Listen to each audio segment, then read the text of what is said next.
హరివంశము శ్రీ గణపతి సచ్చిదానంద స్వామీజీ part 34 జనమేజయుడి అశ్వమేధ యాగం. వ్యాస జనమేజయుల సంవాదాన్ని శౌనక మహర్షికి వినిపిస్తున్న సూతపుత్రుడు తన కథనాన్ని ఇలా కొనసాగించాడు. ఓ శౌనక మహర్షి, ఈ విధంగా సర్పయాగ అనంతరం జరిగిన రాజసభలో కాలతత్వాన్ని విశేషించి కలియుగ లక్షణాలను వివరించి జనమేజయుడికి జరగబోయే భవిష్యత్తు కూడా కొంతవరకు చెప్పి చిట్ట చివరిలో కలిలో జన్మించిన మానవులకు జనమేజయుడికి కూడా ఊరడింపు కలిగే మాటలు చెప్పినాక వ్యాస భగవానుడు తన ప్రసంగాన్ని ముగించాడు. అమృత ప్రవాహం లాగా అఖండంగా సాగిపోయిన ఆ మహావాక్ ప్రవాహానికి సభలో ఉన్న ఋషులు, ఋత్వికులు, రాజులు, ఇతర సభాసదులు అందరూ కూడా ఎంతో సంతోషించారు. కొందరు కంటతడి పెట్టారు, కొందరు కాలతత్వాన్ని ధ్యానం చేస్తూ మౌనంగా ఉండిపోయారు, కొందరు ఆశ్చర్యానందాలను వ్యక్తం చేశారు. ఇలా సభికులు తమలో తామే నానా విధాలుగా మాట్లాడుకుంటుండగా వ్యాస భగవానుడు లేచి అందరి దగ్గర సెలవు తీసుకుని సభకు ఒకసారి ప్రదక్షిణం చేసి నమస్కరించి మళ్ళీ కలుద్దాం అంటూ మెల్లిగా నిష్క్రమించాడు. ఆయనతో వచ్చిన ఇతర మహర్షులు కూడా ఆయనతో పాటే వెళ్ళిపోయారు. ఆ తర్వాత సభలో ఉన్న ఇతర సభాసదులు కూడా మెల్లిగా సెలవు తీసుకుని వెళ్ళిపోయారు. సర్పయాగాన్ని నివారించే సందర్భంలో ప్రధాన పాత్ర వహించి సగం కాలిన తక్షక మహాసర్పాన్ని కూడా రక్షించిన ఆస్తిక మహర్షి కూడా సెలవు తీసుకుని వెళ్ళిపోయాడు. జనమేజయ మహారాజు కూడా పగను వదిలిపెట్టిన పాములాగా శాంతించిపోయి ప్రసన్న హృదయుడై తన భవనంలోకి వెళ్ళిపోయాడు. ఆ తర్వాత ఆ రాజు ధర్మబద్ధంగా ప్రజాపాలన చేస్తూ రకరకాల యజ్ఞాలను 300 దాకా శాస్త్రబద్ధంగా ఆచరించాడు. ఇన్ని యజ్ఞాలు జరిగిన తర్వాత అశ్వమేధ యాగం కూడా చేసేద్దామనే పట్టుదల ఆయనకు బాగా కలిగింది. క్రతువు మొదలెట్టేశాడు. యాగం ఇంచుమించు చివరికి వచ్చేసింది. ఆ యాగ నియమాల ప్రకారం సంవత్సరమంతా దేశం తిరిగి వచ్చిన అశ్వాన్ని సంహరించి ఆ మర్నాడు దాన్ని హోమం చెయ్యాలి. ఆ రాత్రికి చచ్చిపోయిన ఆ అశ్వానికి కాపలాగా యజమాన పత్నికి అక్కడే ఉండాలి. ఆ నియమం ప్రకారం జనమేజయ మహారాజు యొక్క భార్య వపుష్టమ మరణించిన అశ్వం ఉన్న శాలలోనే ఉండిపోయింది. కొంతసేపటికి ఆమెకు కునుకు పట్టింది. అలా ఆమె నిద్రలో ఉండగా ఎవరో అదృష్ట రూపంలో వచ్చి ఆమెకు మానభంగం చేశారు. ఆమె గగ్గోలు పెట్టింది. వార్త జనమేజయుడికి తెలిసింది. ఈ వార్త విన్న జనమేజయుడు మండిపడి ప్రధాన ఋత్విక్కైన అధ్వర్యుణ్ణి పిలిచి, నీ యొక్క మంత్రబలం లోపం వల్లనే ఈ పొరపాటు జరిగింది, నువ్వు నాశనమైపో అని రకాలుగా తిట్టాడు. ఈ హఠాత్ పరిణామానికి దిమ్మెరపోయిన అధ్వర్యుడు ఒక్క క్షణం కళ్ళు మూసుకొని జ్ఞాన నేత్రంతో చూసి, మహారాజా, ఇది నా తప్పు కాదు, ఇది దేవేంద్రుడు చేసిన మోసం అన్నాడు. వెంటనే జనమేజయుడి కోపం దేవేంద్రుడి మీదికి తిరిగిపోయింది. అతడు బుసలు కొడుతూ, నా దగ్గర ధర్మంగా రాజ్యం చేసిన పుణ్యం ఉంటే, 300 యజ్ఞాలు చేసిన పుణ్యం ఉంటే, ఈనాటి నుంచి ఈ దుర్మార్గపు దేవేంద్రుణ్ణి ఇక మీదట ఏ క్షత్రియుడు అశ్వమేధ యాగంతో ఆరాధించకుండుగాక అని శపించాడు. అయినా జనమేజయుడి కోపం తీరలేదు. అతడు ఋత్విక్కులందరి వంక వేలు పెట్టి చూపిస్తూ బెదిరిస్తూ, ఇందులో మీ తప్పు కూడా లేకపోలేదు, మీలో మంత్రబలం లేకపోవడం వల్లే దేవేంద్రుడు ఈ పని చెయ్యగలిగాడు. మీకు మీ కుటుంబాలతో సహా రాజ్య బహిష్కరణ శిక్ష విధిస్తున్నాను అని శాసనం చేశాడు. దానికి ఆ ఋత్విక్కులు భయపడక మండిపడి, నీలాంటి వాడి రాజ్యం మాకు వద్దే వద్దు అంటూ ఆ రాజ్యాన్ని వదిలిపెట్టి వెళ్ళిపోయారు. జనమేజయుడికి ఇంకా కోపం తీరక పత్నిశాల దగ్గరికి వెళ్ళి, ఈ వపుష్టమ పతితురాలైపోయింది, ఈమె నాకు పనికిరాదు, ఈమెను ఇంటిలో నుంచి గెంటి వేయండి, ఊళ్ళో నుంచి గెంటి వేయండి అని రంకెలు వేయసాగాడు. ఇంతలో ఆకాశంలో వెళ్తున్న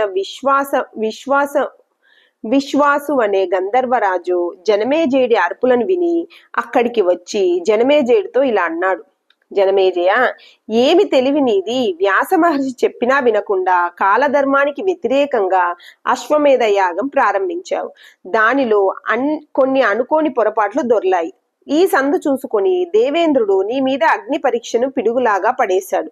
అనాలోచితంగా వెనుక ముందులు చూడకుండా ఆ పరీక్షకు నువ్వు బోల్తా పడ్డావు. దేవేంద్రుడు నీకేమవుతాడు? నీ ముత్తాత తండ్రి కదా. ధర్మాత్ముడైన దేవేంద్రుడు తన సొంత ఇంటి కోడలి పట్ల ఇలాంటి అపచారం చేస్తాడా? ఈ మాట నువ్వు ఆలోచించొద్దా? అసలు జరిగిందేమిటంటే, ఇప్పటికే నువ్వు 300 యజ్ఞాలు చేసి దేవేంద్రుణ్ణి మించిపోయే పరిస్థితిలో ఉన్నావు. నీకు అలాంటి యోగ్యత ఉందా లేదా అని దేవేంద్రుడు 1000 కళ్ళతో పరిశీలిస్తున్నాడు. ఇంతలో నీ అశ్వమేధంలో ఒక సందు దొరికింది. అందువల్ల ఆయన తన దగ్గర ఉండే రంభ అనే అప్సరసను నీ భార్య రూపంలో ఇక్కడికి పంపించి ఆమెతో తనే క్రీడించాడు. నీ ఆధ్వర్యుడు దేవేంద్రుడు వచ్చాడని చూడగలిగాడే తప్ప అంతకన్నా లోతుగా చూడలేకపోయాడు. నువ్వు అంతకన్నా తొందరపాటుతనంతో నీ గురువులైన ఋత్విక్కులను దేవేంద్రుని కూడా శపించేసి 300 యజ్ఞాలతో నువ్వు సంపాదించుకున్న పుణ్యమంతా వ్యర్థం చేసేసుకున్నావు. దీనివల్ల ఇటు నువ్వు అటు నీ 300 యజ్ఞాలలో పాల్గొన్న ఋత్విక్కులు అందరూ భ్రష్టులైపోయారు. ఇదే నువ్వు సాధించింది. అది కాక పుట్టబోయే క్షత్రియులందరినీ శపించి నీ తర్వాత ఇంకెవ్వరూ అశ్వమేధ యాగం చెయ్యకుండా నువ్వే నీ శాపం ద్వారా అడ్డం పెట్టేశావు. దీని ద్వారా వ్యాస మహర్షి చెప్పిన దాన్ని మరింత గట్టిపరిచావు. నీ తపోబలంతో నువ్వు సాధించిన విజయం ఇది. అసలైన నువ్వు ధర్మశాస్త్రవేత్తవు కదా, పైగా న్యాయాధిపతివి కదా. నీ భార్యని ఇంట్లో నుంచి గెంటివేయమనే నిర్ణయానికి ఎలా తీసుకోగలిగావు? స్త్రీలకు దుశ్చిత లేకుండా ఉండగా వారిని పరపురుషులు పరాభవిస్తే ఆ పాపం స్త్రీలను అంటదు అనే ధర్మశాస్త్రం నీకు తెలియదా? కలియుగంలో ఈ ధర్మం మరింత ప్రబలం అని నీకు తెలియదా? తెలిసి కూడా ఇలాంటి న్యాయ నిర్ణయం ఎలా చేస్తున్నావు? రాజా, దీనంతటికీ కారణం నువ్వు కాలానికి ఎదురు ఈదటమే. ఈ పనిని ధర్మశాస్త్ర జ్ఞానం ఉన్న మానవుడు ఎవడూ చేయరాదు. పైగా వ్యాస భగవానుడంతటి వాడు కాల ప్రభావాన్ని గురించి అంత వివరంగా బోధించిన తర్వాత అసలే చేయరాదు. అయినా నువ్వు చేయకూడనివి అన్నీ చెయ్యనే చేశావు. ఉన్న తపస్సంతా పోగొట్టుకున్నావు. ఇప్పుడు నిరపరాధి అయిన భార్యను పరిత్యాగం చేస్తే ఇంతకంటే తీవ్రమైన భ్రష్టత్వం పట్టి తీరుతుంది. ఈ విషయం ఆలోచించుకో. కనుక ఇప్పటికైనా తెలివి తెచ్చుకొని దూరావేశాన్ని తగ్గించుకొని ధర్మబద్ధంగా ఆలోచించు. నీ భార్యను స్వీకరించి కొంతైనా ధర్మం నిలుపుకో అని. ఈ విధంగా గంధర్వుడైన విశ్వావసుడు ఒక పక్క మందలిస్తూ మరో పక్క ఓదార్చేసరికి జనమేజయ మహారాజు తెలివి తెచ్చుకొని తన పొరపాటు గ్రహించి అతడు చెప్పినట్లుగానే భార్యను స్వీకరించి శేష జీవితాన్ని ధర్మబద్ధంగా గడిపాడు. ఆ తర్వాత జనమేజయుడు తన జీవిత కాలంలో తన భార్యను అవమానించలేదు. తనకు తగిన యజ్ఞాలను చేయటం మానలేదు. ధర్మబద్ధంగా ప్రజాపాలన చేయటం మానలేదు. జరిగిపోయిన దానికి లేనిపోని చింతలు పెట్టుకోలేదు. వ్యాసుడంతటి వాడు తన దివ్య దృష్టితో చూసి చెప్పినా తను కాలధర్మానికి వ్యతిరేకంగా ఎదురీదాలి అనుకోవడం పొరపాటు అనే గుర్తింపును వదలనే లేదు. ఆ విధంగా ప్రశాంతుడై అతడు తన జీవనం కొనసాగించాడు. ఈ విధంగా శౌనక మహర్షికి జనమేజయ అశ్వమేధ యాగాన్ని గురించి వివరిస్తున్న సూతపుత్రుడైన ఉగ్రశ్రవసుడు తన కథనాన్ని ఇలా కొనసాగించాడు. శౌనక మహర్షి, వ్యాస భగవానుడు ఈ విధంగా ఎన్నో అద్భుతమైన దివ్య ఘట్టాలను తన మహాభారత కావ్యంలో మనోహరంగా పొందుపరిచాడు. అందుకనే మహాభారత గ్రంథాన్ని ఆమూలాగ్రంగా శ్రవణం చేసిన వారికి లభించని సత్ఫలితం ఉండదని మహర్షులంతా నిర్ణయించారు. విద్యాశక్తి కలవారు ఈ గ్రంథాన్ని చదివితే విద్వాంసులు అవుతారు. వీరులు పఠిస్తే రాజులవుతారు. కన్యలు పఠిస్తే వారికి ఉత్తమ భర్త, సంతానము, సత్సంతానము వంటి శుభ ఫలాలన్నీ లభిస్తాయి. వ్యాపారస్తులు చదివితే సంపదలు పెరుగుతాయి.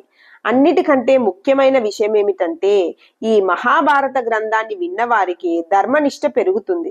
వారు కామ క్రోధాలను జయించగలుగుతారు. అందులోనూ దేవేంద్రుడి మీద ఉండే అపోహలను తొలగించే జనమేజయ అశ్వమేధ యాగ ఘట్టాన్ని శ్రద్ధగా మననం చేసే వారికి అన్ని పాపాలు తొలగిపోతాయి. ఈ మహాభారత గ్రంథాన్ని రచించిన వ్యాస భగవానుడు ఒక మహావృక్షం వంటివాడు.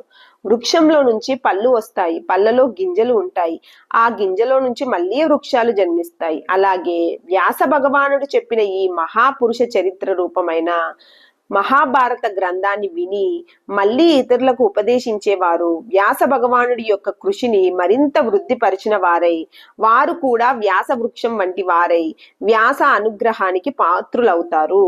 కనుకనే ఓ శౌనక, మీ అందరికీ నేను ఈ పురాతన పుణ్యకథను వివరించాను. మీరు కూడా దీనిని మరింత విస్తరింప చేయండి. మనం జనమేజయ వైశంపాయనుల సంవాదాన్ని శ్రవణం చేస్తూ మధ్యలో ప్రసాక్తంగా జనమేజయ అశ్వమేధ ఘట్టంలోకి ప్రవేశించి దాన్ని వివరించుకున్నాము. ఇక మనం మళ్ళీ జనమేజయ వైశంపాయన సంవాదనలోకి వెళ్దాము. ఆది నారాయణ తత్వం. శ్రీకృష్ణ అవతార లీలా విశేషాలను విస్తారంగా విన్న జనమేజయ మహారాజు పరమానంద భరితుడై ఇలా అన్నాడు: వైశంపాయన మహర్షి, మీ కథాకథనరితి అద్భుతం, విషయ వివరణ శైలి మనోహరం, మీ వాక్ ప్రవాహం పవిత్రం. మీరు కృష్ణ అవతారం యొక్క లీలా విశేషాలను ఎన్నింటినో వర్ణించి ఉన్నారు. ఎంత విన్నా మీ మాటలు వింటుంటే తృప్తి కలగటం లేదు, చాలు అనిపించటం లేదు. నేనే కాదు, ఈ సభలోని శ్రోతలంతా కూడా అలాగే ఉన్నారు. మేమందరం మీకు శిష్యులం కనుక మీ నుంచి మరికొన్ని విశేషాలను తెలుసుకోవాలని ఆశపడుతున్నాం. ఈ అవతార పరంపర అంతటికీ మూలమైన ఆదినారాయణ మహాప్రభు యొక్క అసలైన తత్వం ఏమిటి? మేము వింటున్న దానిని బట్టి శ్రీ మహావిష్ణువు సృష్టికి పూర్వకాలంలో యోగ నిద్రలో క్షీర సముద్రంలో నాగశయనుడై ఉంటాడని, అలా ఆయన చాలా కాలం నిద్రలో ఉన్న తర్వాత ఆయన నాభిలో నుంచి ఒక పద్మం జన్మిస్తుందని, ఆ పద్మంలో నుంచి చతుర్ముఖుడైన బ్రహ్మదేవుడు జన్మిస్తాడని, ఆయన ద్వారా 14 లోకాలు సృష్టించి పొందుతాయని మాకు అర్థమవుతుంది. అది నిజమేనా? అది నిజమైతే ఆ స్వామి ఎంతకాలం నిద్రిస్తాడు, ఎప్పుడు లేస్తాడు, సృష్టి క్రమాన్ని ఏ విధంగా ఎవరెవరి ద్వారా నిర్వహిస్తాడు, ఆ సృష్టి యొక్క రక్షణ కోసం ఆయన అవతారాలు ఎత్తుతాడని కూడా విన్నాను. ఆయన ఇప్పటికీ ఏ ఏ అవతారాలు ఎత్తాడు, భవిష్యత్తులో ఏ ఏ అవతారాలు ఎత్తబోతున్నాడు? మళ్ళీ ఈ సృష్టి అంతా సంహారం అయిపోయి ముల్లోకాల జీవులు, వారికి మూలమైన పంచభూతాలు, వాటికి మూలమైన మూలతత్వాలు ఇవన్నీ ఒకదానితో ఒకటి లయించిపోయి సృష్టి మొత్తం అంతా ఒక చీకటి గుహలాగా మారిపోయినప్పుడు శ్రీమన్నారాయణుడు ఏ రీతిలో ఎక్కడ ఉంటాడు అని. ఈ ప్రశ్నలకు వైశంపాయన మహర్షి సంతోషించి తన ప్రసంగాన్ని ఇలా కొనసాగించాడు: జనమేజయ, ఈ రకంగా శ్రీమన్నారాయణ తత్వాన్ని తెలుసుకోవాలనే ఆసక్తి మీ వంశంలోనే ఉంది. ఉత్తమ పుణ్యాలు చేసిన వారికి మాత్రమే ఇలాంటి ఆసక్తి ఉదయిస్తుంది. నేను పూర్వం మా గురువుల ద్వారాను, వేదాధ్యయనం ద్వారాను, తరువాత సాక్షాత్తుగా దేవతల ద్వారాను కూడా శ్రీమన్నారాయణ గురించి ఎన్నో విశేషాలు విని ఉన్నాను. మీరంతా ఎంతో ఆసక్తిగా అడుగుతున్నారు కనుక ఆ విశేషాలను వినిపిస్తాను, శ్రద్ధగా వినండి. మా గురుదేవులైన వ్యాస భగవాన్ల వారు తమ దివ్య దృష్టితో అనేక దేవరహస్యాలను గ్రహించి నాకు బోధించి ఉన్నారు. వాటిలో ఎంతవరకు నేను అర్థం చేసుకోగలిగానో, అర్థం చేసుకున్న వాటిలో ఎంతవరకు గుర్తు పెట్టుకోగలిగానో, వాటిలో ఎంతవరకు చెప్పగలుగుతానో అదంతా దాపరికం లేకుండా మీకు చెప్పేస్తాను. నేను ఎంత బాగా చెప్పినా మా గురువు గారు వ్యాస భగవానులు వివరించిన స్థాయిలో వివరించడం ఎటువంటి మహర్షులకు కూడా సాధ్యం కాదు.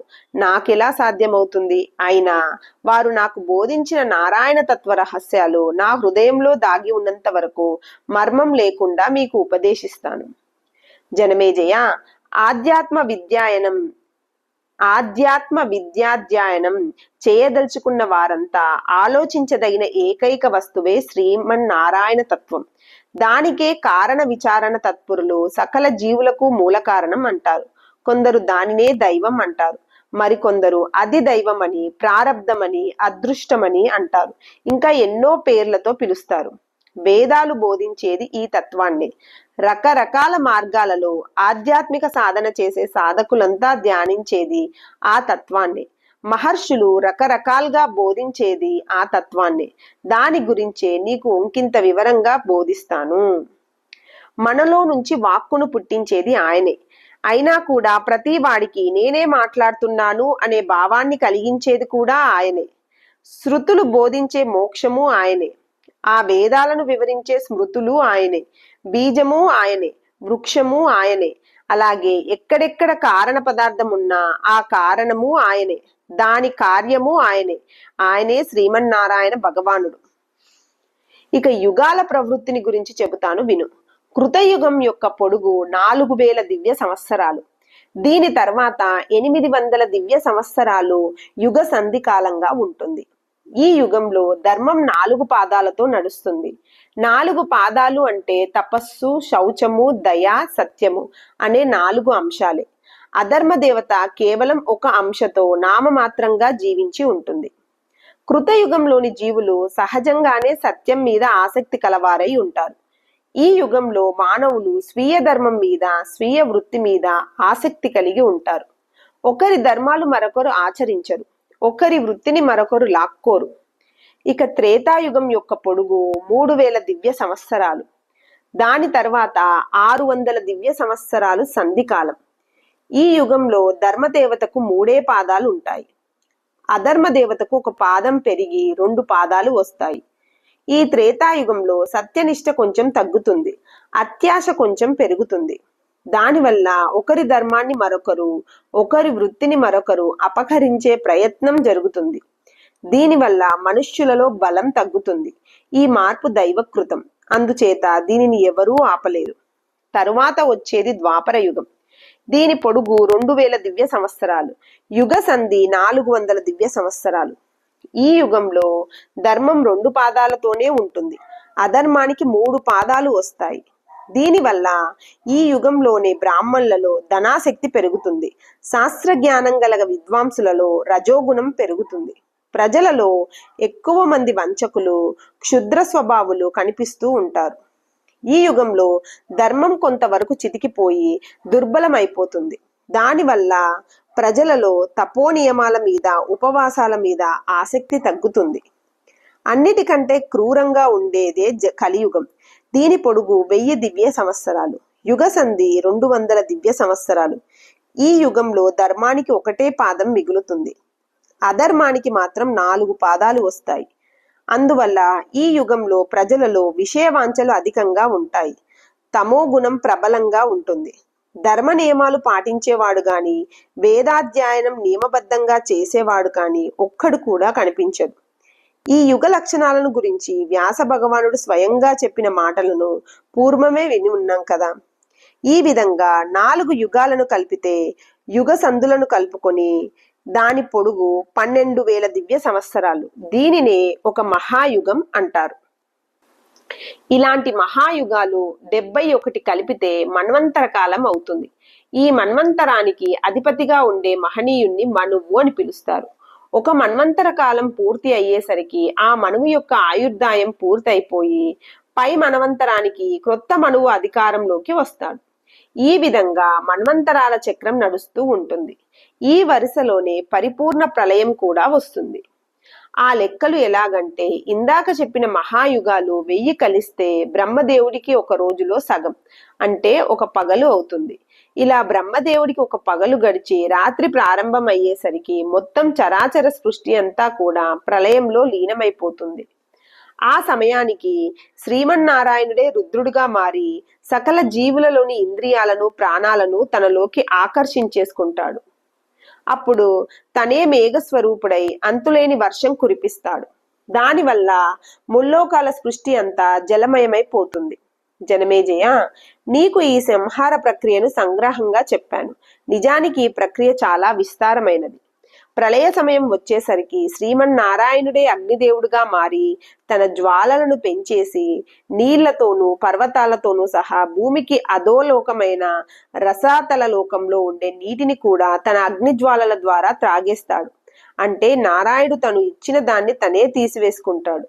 ఇలా మొత్తాన్ని దహించిన తర్వాత ఆయనే మళ్ళీ గొప్ప మేఘంగా మారి పెద్ద వర్షం కురిపించి ప్రపంచం మొత్తాన్ని ఒక ఏకార్ణవ మహాసముద్రంగా మార్చేస్తాడు.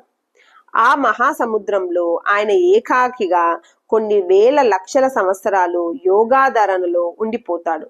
ఆ సమయంలో ఆయన స్వరూపాన్ని ఎవరూ గ్రహించలేరు. వింటున్న జనమేజయుడు ఈ దశలో ఇలా ప్రశ్నించాడు. ఓ వైశంపాయన మహర్షి, మీరు ఏకార్ణవము మహాసముద్రము అంటున్నారు. ఆ మాటకు అర్థం ఏమిటి? దాంట్లో ఒక పురుషుడు ఉంటాడు అంటున్నారు. పురుషుడు అంటే ఏమిటి? ఆ పురుషుడు యోగాధారణ చేస్తాడు అంటున్నారు. ఇది ఇలా ఎంతకాలం జరుగుతుంది అని. వైశంపాయన మహర్షి తన కథనాన్ని ఇలా కొనసాగించాడు. జనమేజయ, నేను చెప్పే ఏకార్ణవ సమయంలో సూర్యచంద్రులే లేరు.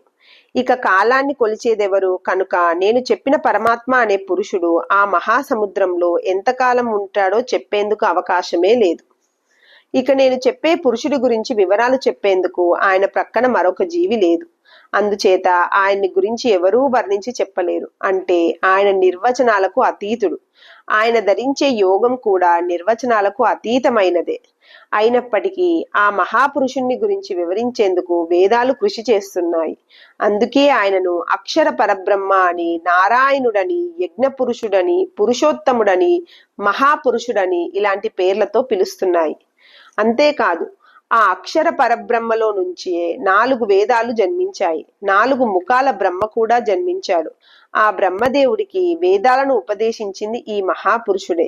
వేదాలే కాదు, వేదాల చేత బోధింపబడే యజ్ఞాలు, ఆ యజ్ఞాలను నిర్వహించే ఋత్వికులు, ఆ ఋత్వికులు వినియోగించే సమస్త వేదాంగాలు అనగా వేదాలను వివరించే శాస్త్రాలు మొదలైనవన్నీ ఆ మహాపురుషుడి యొక్క అవయవాల నుంచే ఆవిర్భవించాయి.